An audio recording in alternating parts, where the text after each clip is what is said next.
یہ 1494 کا سال تھا۔ عثمانی سلطنت اپنے عروج پر تھی۔ سلطان سلیم اول، وہی سخت گیر یاوس سلیم، تخت خلافت پر جلوہ افروز تھے۔ ان کے محلات میں ایک ننھا شہزادہ پیدا ہوا جس کے چہرے پر غیر معمولی سکون اور ذہانت کے آثار تھے۔ اس کا نام رکھا گیا سلیمان۔ کہا جاتا ہے کہ جب پہلی بار سلیم نے اپنے بیٹے کو دیکھا تو بولا، یہ لڑکا نہیں، ایک زمانہ ہے۔ شہزادہ سلیمان نے اپنی ابتدائی تعلیم استنبول اور پھر مانیسا میں حاصل کی۔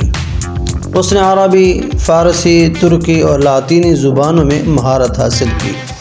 قرآن مجید، فقہ، ریاضی، تاریخ اور فلسفے میں گہری دلچسپی لی۔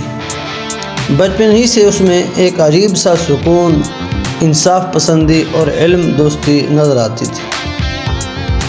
جب سلیمان کی عمر صرف 26 سال تھی تو اس کے والد سلطان یاوس سلیم اول کا انتقال ہوا۔ یوں نوجوان شہزادہ تخت خلافت پر بیٹھا اور تاریخ میں داخل ہوا بطور سلطان سلیمان اول۔ مگر عوام نے جلدی اسے ایک اور نام دیا، قانونی، سلطان سلیمان قانونی۔ سلیمان کے زمانے میں سلطنت عثمانیہ تقریباً 3 براعظموں میں پھیلی ہوئی تھی، یورپ، ایشیا اور افریقہ میں۔ مگر اس نوجوان سلطان کا خواب اس سے بھی بڑا تھا، اسلام کی عدل کو پوری دنیا میں پھیلانا۔ اس نے فوراً سلطنت کے حالات کا جائزہ لیا، بدعنوان گورنروں کو معزول کیا، عدل و انصاف کی بنیاد پر نئی پالیسیاں بنائیں۔ چنانچہ اس کا پہلا فرمان تھا، اگر کسی رعایا پر ظلم ہوا تو وہ براہ راست میرے دربار پر پہنچ سکتا ہے۔ سن 1521 عیسوی میں سلطان سلیمان کی پہلی بڑی مہم بلغراد کے خلاف تھی، جو عثمانیوں کے لیے یورپ کی چابی سمجھا جاتا تھا۔ سلطان محمد فاتح کے زمانے میں یہ شہر فتح نہ ہو سکا تھا، مگر سلطان سلیمان نے توپ خانے اور منظم فوجی حکمت عملی سے اسے فتح کر لیا۔ یوں یورپ کا دروازہ عثمانیوں کے لیے کھل گیا۔ اگلے سال سن 1522 عیسوی میں اگلا ہدف بحیرہ روم میں موجود جزیرہ رودس تھا، جہاں عیسائی نائٹس آف سینٹ جان قابض تھے۔ یہ جزیرہ عثمانی جہازوں کے لیے مستقل خطرہ تھا۔ 6 ماہ کے محاصرے کے بعد آخرکار نائٹس نے ہتھیار ڈال دیے۔ سلیمان نے انہیں امان دی، یہی اس کے عدل کی شان بھی تھی۔ سن 1526 سے 1529 تک ہنگری اور ویانا کی مہم ہوئی۔ چنانچہ یورپ کے قلب میں قدم رکھنے کا وقت آیا۔ سلطان سلیمان موہاج کے میدان میں ہنگری کی فوج کو کچل کر رکھ دیا۔ یہ جنگ صرف 2 گھنٹوں میں ختم ہو گئی۔ ہزاروں عیسائی سپاہی مارے گئے۔ سلطان سلیمان نے ہنگری کو عثمانی صوبہ بنا دیا۔ پھر 1529 میں اس نے ویانا کا محاصرہ کیا۔ یہ یورپ کی روح تھی، مگر سخت موسم اور رسد کی کمی کے باعث سلطان کو واپس لوٹنا پڑا۔ پھر بھی یورپ لرز اٹھا، پورا مغرب سلطان سلیمان کے نام سے دہلنے لگا۔ سلطان سلیمان کے دور میں صفوی سلطنت اب بھی موجود تھی، جس کے بادشاہ شاہ طہماسب، اس نے بارہا سرحدوں پر حملے کیے۔ سلطان سلیمان نے ایران پر 3 بڑی مہمات چلائیں، ایک سن 1534 میں، دوسری 1535 میں، تیسری 1548 میں، اور بغداد کو دوبارہ عثمانی سلطنت میں شامل کیا۔ جب وہ بغداد میں داخل ہوا تو حضرت عبدالقادر جیلانی کے مزار پر گیا اور آنسوؤں سے دعا کی کہ یا اللہ، مجھے ایسا بادشاہ بنا جو تیرے دین کو بلند کرے، نہ کہ اپنے نام کو۔ اسی دوران اس نے مکہ و مدینہ کی خدمت کے لیے بھی خصوصی فرامین جاری کیے اور حرمین شریفین کے لیے نئے راستے، پانی کے نئے نالے اور سڑکیں بنوائیں۔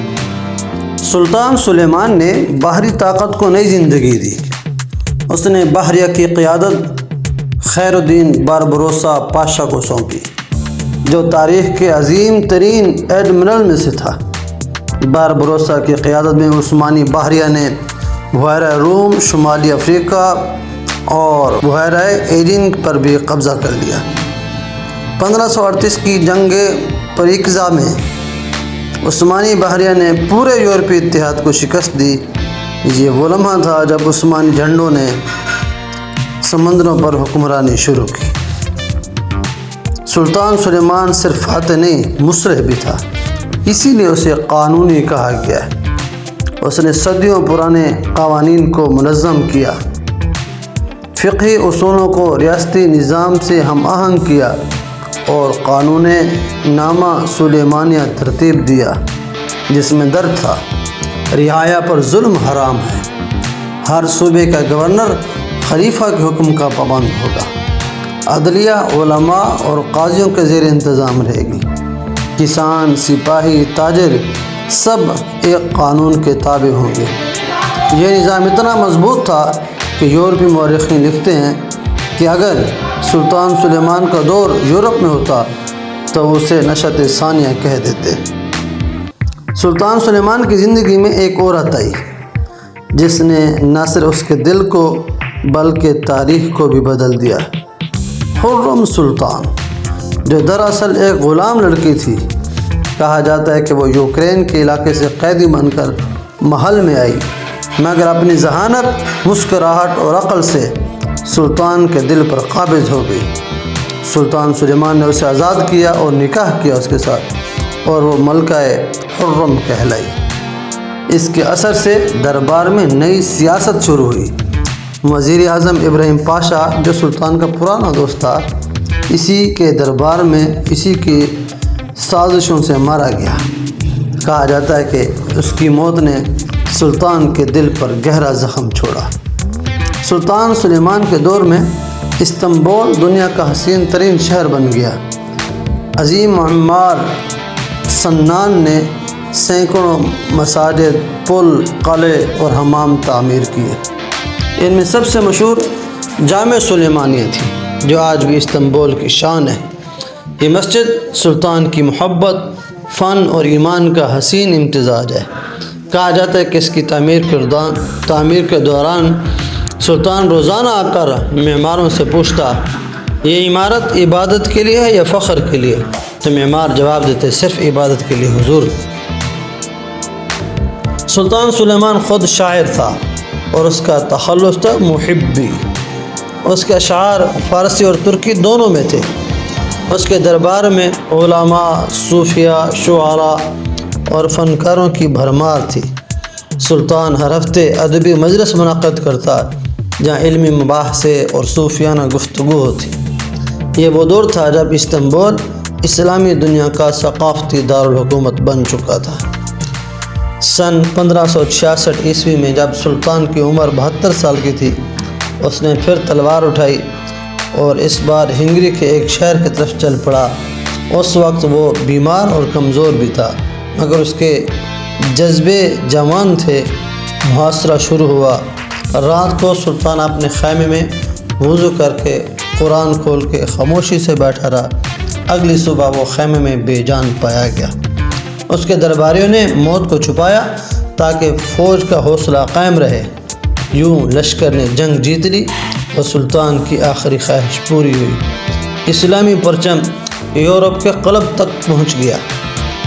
سلطان سلیمان کی لاش کو استنبول واپس لایا گیا، جہاں اسے جامع سلیمانیہ کے پہلو میں دفن کیا گیا۔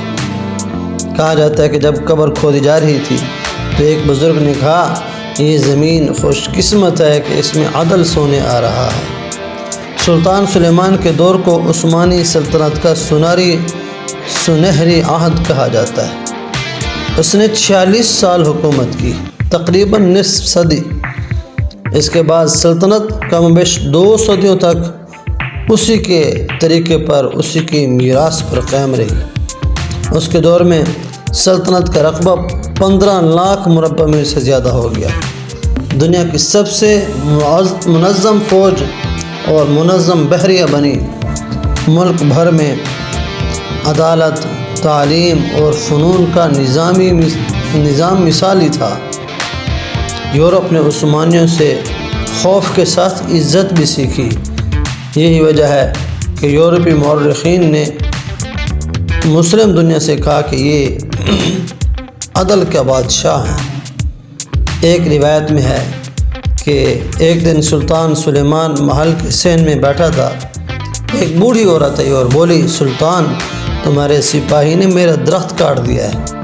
سلطان نے فوراً حکم دیا کہ درخت کے بدلے سپاہی سے قیمت وصول کی جائے۔ کسی نے کہا، جہاں پناہ، یہ معمولی بات ہے، بوڑھیا ہے، آپ اتنی سختی کیوں کر رہے ہیں؟ تو سلطان نے مسکرا کے جواب دیا، یہی معمولی باتیں سلطنتوں کو غیر معمولی بناتی ہیں۔ عدل قائم رہے تو سلطنت قائم رہتی ہے۔ سلطان سلیمان قانونی کی زندگی طاقت اور انصاف، محبت اور حکمت، جنگ اور علم کا حسین امتزاج تھی۔ اس کی داستان آج بھی انسانیت کو یہ سبق دیتی ہے کہ اصل عظمت تخت میں نہیں، عدل میں ہے، اور بادشاہ وہی ہے جو اپنی رعایا کے لیے خادم بن جائے۔ امید کرتے ہیں آپ کو یہ ویڈیو پسند آئے گی۔ لائک اور شیئر کرنا بالکل نہ